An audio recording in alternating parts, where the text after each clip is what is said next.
Tá piscando, tá gravando. Salve, salve família, tudo bem com vocês? Aqui é o Motociclista Investidor em mais um vídeo. E eu quero conversar com vocês aqui sobre o resumo da carteira do canal referente ao mês de agosto. Sim, vamos colocar em dia aí o resumo da carteira do canal. Para quem tá caindo de paraquedas, é uma carteira de investimentos com dinheiro real, que eu mostro onde eu estou investindo e sempre utilizo isso para ensinar e abordar conteúdos com vocês. Deixa eu passar o caminhão, que eu não gosto de ficar perto dos caminhões e os veículos maiores.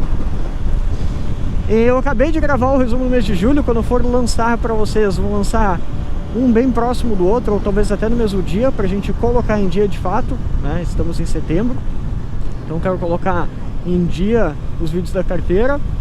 E espero que vocês não se confundam, porque o título é diferente, mas a imagem é quase igual.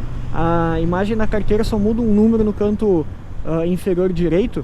Então espero que vocês não acabem se confundindo, porque o vídeo vai acabar saindo muito seguido, tá? Então são dois vídeos com a thumb aí bem parecida. Olha ali um Mustangão. Eu sou apaixonado por Mustang, é o meu carro dos sonhos. Pra quem não sabe ainda, acho que eu só comentei no Instagram, não lembro de ter comentado aqui no YouTube. Meu carro dos sonhos é o Mustang.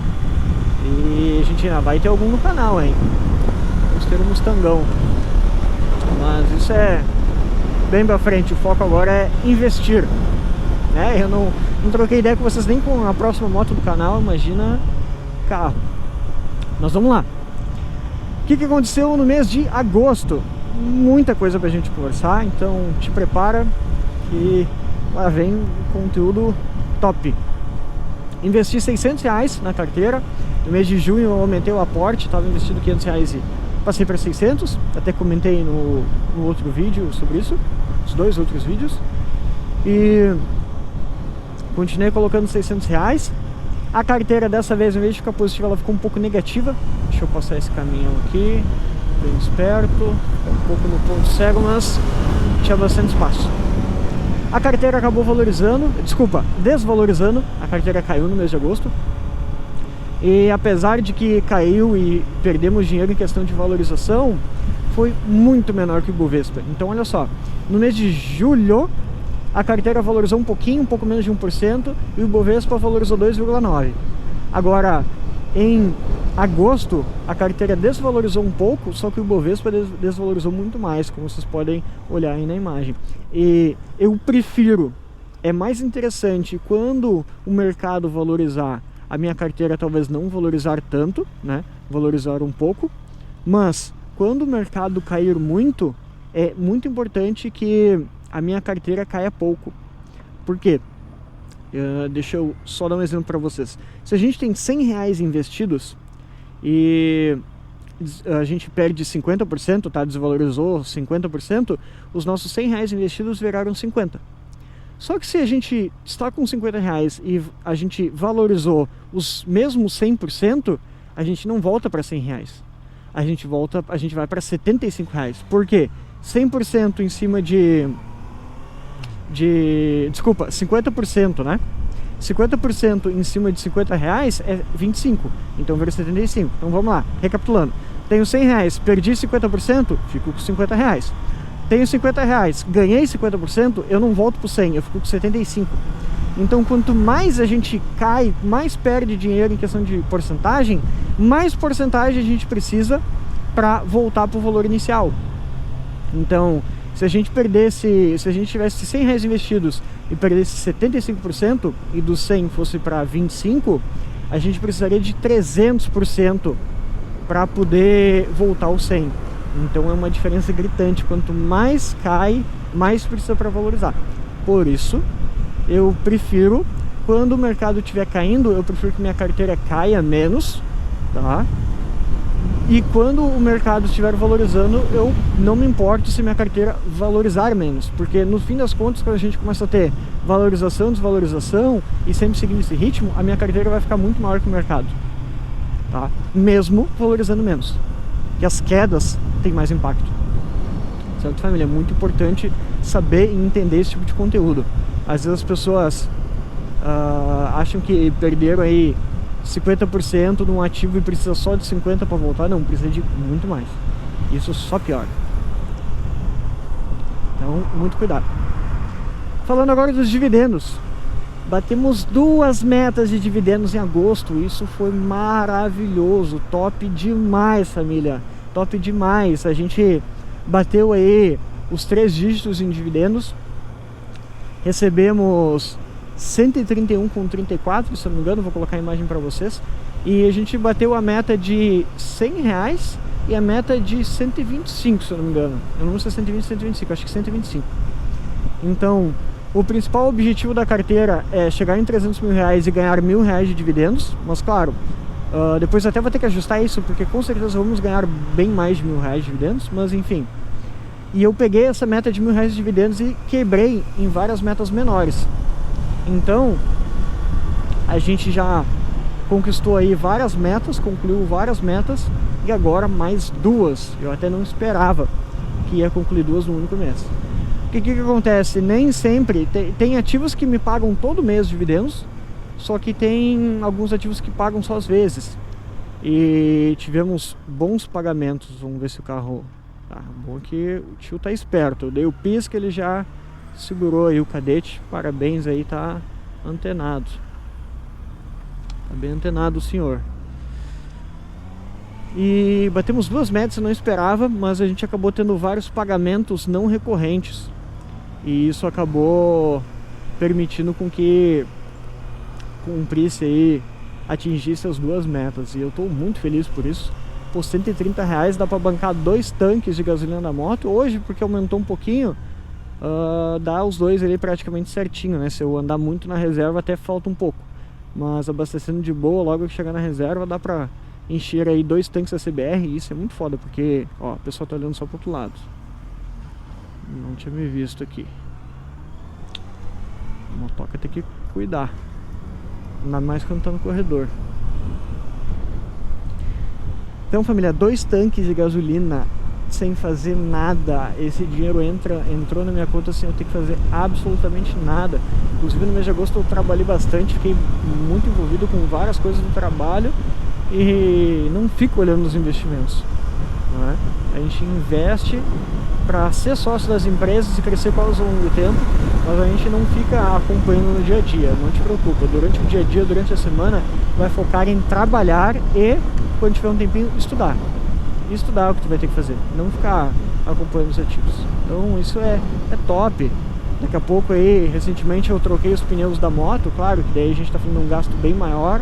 Vai sair vídeo no canal focado nisso, dando um feedback para vocês do pneu e do gasto. Mas daqui a pouco, futuramente, eu vou ganhar um dinheiro suficiente para trocar os pneus. Se eu for pegar os dividendos de maneira histórica na carteira, já recebi mais de R$1.000. Acho que tá chegando em 1.100 já. Então já deu para comprar bastante coisa com esses dividendos. Porém, enquanto eu não atingir o meu objetivo de 300 mil, eu vou reinvestir esse dinheiro todo. E só quando chegar nos 300 mil, vou poder usar esse dinheiro, né? Na verdade, poder eu posso a hora que eu quiser. Mas a minha escolha é reinvestir para acelerar. Se a gente não reinveste, acaba que demora muito mais para a gente chegar nos nossos objetivos. Vamos lá. Antes de eu seguir para o próximo assunto, que agora tem um assunto super importante para a gente conversar, eu quero pedir para vocês deixarem o like, se inscreverem no canal, principalmente quem não é inscrito, tá? Ativar o sininho de notificações. É muito importante que vocês curtam e compartilhem o vídeo para chegar em mais pessoas, para que eu possa levar essa mensagem da educação financeira para mais pessoas, porque não adianta a tua profissão, não importa o que tu faz da vida, até mesmo se tu não gosta de moto, tá? Todo mundo precisa saber sobre dinheiro, absolutamente todo mundo precisa saber sobre dinheiro. Então, não importa a tua situação, não importa a tua profissão, o que tu faz da vida, todo mundo tem que ter esse conhecimento sobre educação financeira e investimentos. Se tu não colocar o dinheiro para trabalhar por ti, tu vai passar a tua vida inteira trabalhando por dinheiro. Não adianta, não ter outro caminho. Até mesmo se tu é empreendedor, o empreendedor também precisa investir. E é um público até bem difícil de trazer para os investimentos. Eu posso fazer um vídeo só focado nisso, né? Às vezes o empreendedor também, ele investe muito no próprio negócio dele, claro, mas ele não investe muito em outros negócios. A gente pode fazer um conteúdo sobre isso, bem bacana. Então vamos lá. O que aconteceu aí de impactante no mês de agosto? A queda da taxa Selic, família. A queda da taxa Selic. Selic depois de, sei lá, 8, 9 meses em 13,75, ela caiu 0,50 pontos, que eles chamam, é equivalente a 0,5%. Então, de 13,75 passou para 13,25%. E o que isso impacta, né? Impacta em várias coisas relacionadas à economia. Eu vou fazer um vídeo separado sobre isso, mas o que eu quero dizer para vocês agora é em relação à carteira e aos investimentos, o que a gente tem que fazer. Uma coisa interessante para a gente observar é que quando a taxa de juros cai, se a gente começa a olhar um histórico, tá, da Bolsa de Valores e da taxa Selic, que é a taxa básica de juros, né, do nosso país, se a gente começa a comparar os dois, a gente começa a ver uma correlação, né, em que sempre que a taxa de juros está baixa, os investimentos eles estão valorizando muito. E sempre quando acontece o contrário, que a taxa de juros está alta, os investimentos estão desvalorizando muito. E isso a gente viu, quem acompanha mais tempo aí já sabe. Pode ir, guerreiro, vamos lá. Quem acompanha mais tempo aí a carteira do canal já sabe que a gente passou por vários momentos de quedas, né? Não só na carteira, mas no mercado em si. E foi por causa de uma... Deixa eu ver se eu consigo... Não. Até dá pra passar aqui, mas eu não sei muito bem o que tem ali na frente do caminhão. Ele poderia acabar dando uma reduzida. Tem só um carro e tá com uma distância boa. Na dúvida, não vou. Dava pra ter acelerado ali, passado, dava. Mas na dúvida, não vou. Fiquei com dúvida, eu não faço no trânsito. Então vamos lá. A taxa Selic ficou alta durante todos esses meses e a bolsa caindo horrores. Tanto a minha carteira quanto... A minha carteira até não caiu tanto por causa da minha diversificação, mas o mercado em si caiu bastante. E é nesses momentos em que a gente aproveita para comprar mais, porque os ativos estão mais descontados. Pelo menos é onde a gente deveria comprar mais, mas a maioria das pessoas fica com medo. E quando a gente muda esse ciclo, e agora a taxa Selic começou a cair, provavelmente ela deve continuar caindo. Muitas pessoas estão esperando que a bolsa comece a dar um salto e comece a valorizar. Isso provavelmente vai acontecer sim. Porém, pegando o primeiro ponto aqui, não foi o que aconteceu por causa de algumas outras incertezas. Então, se a taxa Selic continuar caindo agora, com certeza vai dar diferença. Então a gente vai começar a ver ativos valorizando, isso de maneira geral, tá?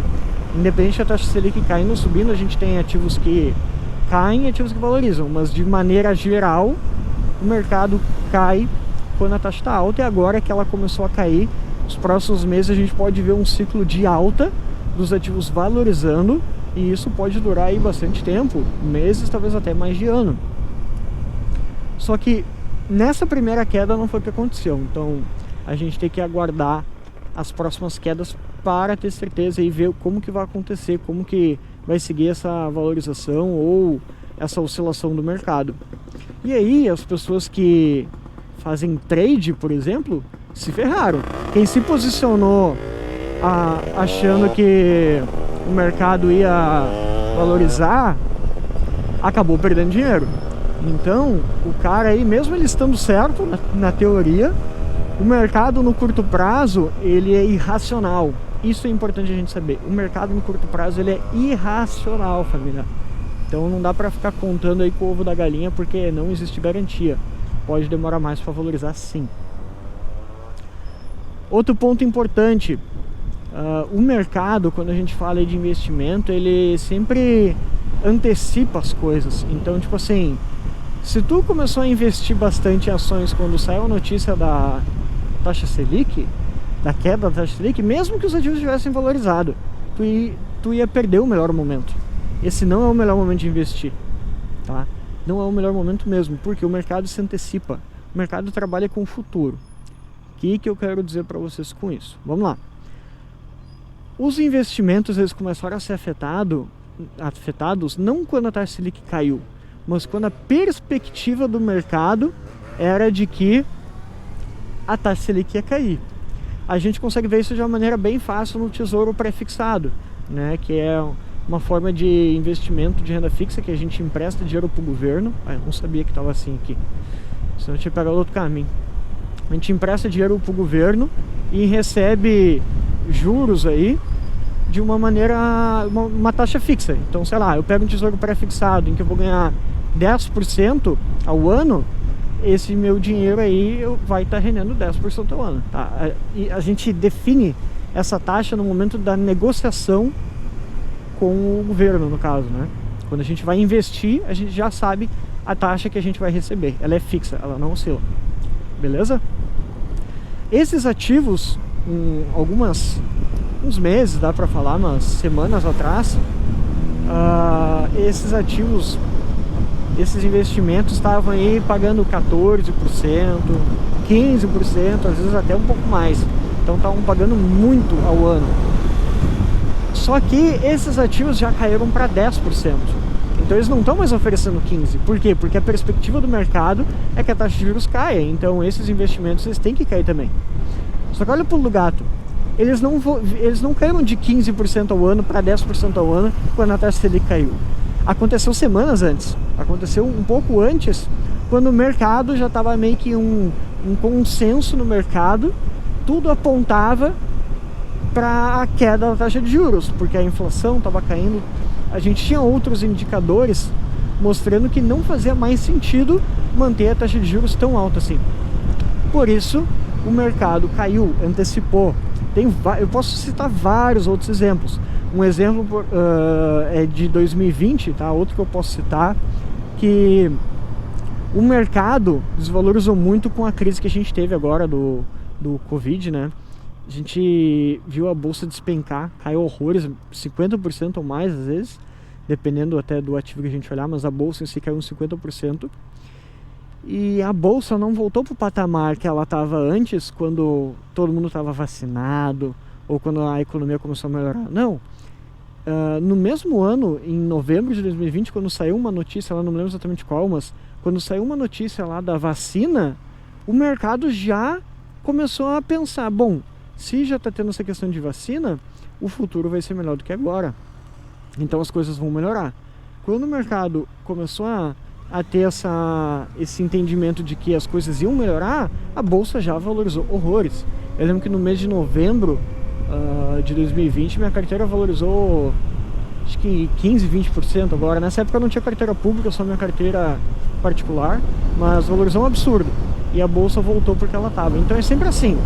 Se acontecer alguma coisa agora no mundo em que a perspectiva seja de que vai ter um impacto muito grande de forma global, as bolsas vão se valorizar, entendeu? Mesmo se não acontecer essa coisa, mas se tiver uma chance muito grande de acontecer, as bolsas vão se valorizar. E se a gente pega aí, ou até setores, se a gente tiver aí alguma crise nos bancos, tá? Começar a ter uma crise nos bancos brasileiros, muito antes de acontecer o problema mesmo, de fato, com os bancos, eles já vão nos valorizar. Então, a oscilação no mercado, ela acontece antes, família, antes. Então não adianta a gente tentar acertar o timing. Muito obrigado. Não adianta a gente tentar acertar o timing do mercado, porque isso não acontece. A gente tem que focar em investir em bons ativos, focar no longo prazo, aportar de forma recorrente. Então é isso que a gente tem que fazer. Então, família, é importante a gente estar por dentro da Selic. É muito importante. É uma coisa que todos os brasileiros devem saber, porque impacta em várias coisas. Essa oscilação da Selic impacta em várias coisas aí no mercado, nos preços, e a gente tem que entender como que é essa dinâmica, tá? Eu quero mostrar para vocês aqui agora mais algumas imagens da carteira que eu posto em todos os vídeos. Quero mostrar para vocês a rentabilidade total da carteira. Então estamos acima do Ibovespa, estamos ganhando ainda do Ibovespa, mesmo valorizando um pouco menos e desvalorizando bem menos. Então é aquilo que eu falei para vocês, eu prefiro, quando o mercado crescer, eu prefiro crescer um pouco menos, e quando o mercado desabar, eu prefiro desvalorizar um pouco menos a minha carteira, desvalorizar bem menos na realidade, que isso acaba deixando a gente com um resultado melhor do que a média do mercado. Então segue aí a rentabilidade. Quero mostrar para vocês também o balanço desejado, ou seja, como a minha carteira está e como eu busco deixar ela sempre que eu invisto, né? E por último, mas não menos importante, quero mostrar para vocês o extrato. Deixa eu botar no neutro aqui para não ficar gastando mamando na embreagem. Então é isso, família. Muito importante acompanhar até aqui e ver essas informações aí para saber de fato o que está acontecendo na carteira, tá? Quero agradecer a todo mundo que me acompanha. Vocês são foda demais, muito obrigado por tudo. Desculpa mais uma vez por deixar os investimentos da carteira atrasarem, tá? Desculpa mesmo. Mas agora eu já vou colocar em dia, colocar os vídeos em geral em dia, postar bastante conteúdo pra vocês. Tem muita coisa, muito roteiro aí pra gravar e pra gente trocar ideia. Eu vou ficando por aqui, um abraço pra vocês, família. Se cuidem no trânsito, desejo ótimos investimentos pra vocês. Bora investir e até mais. Um abraço e tchau, tchau.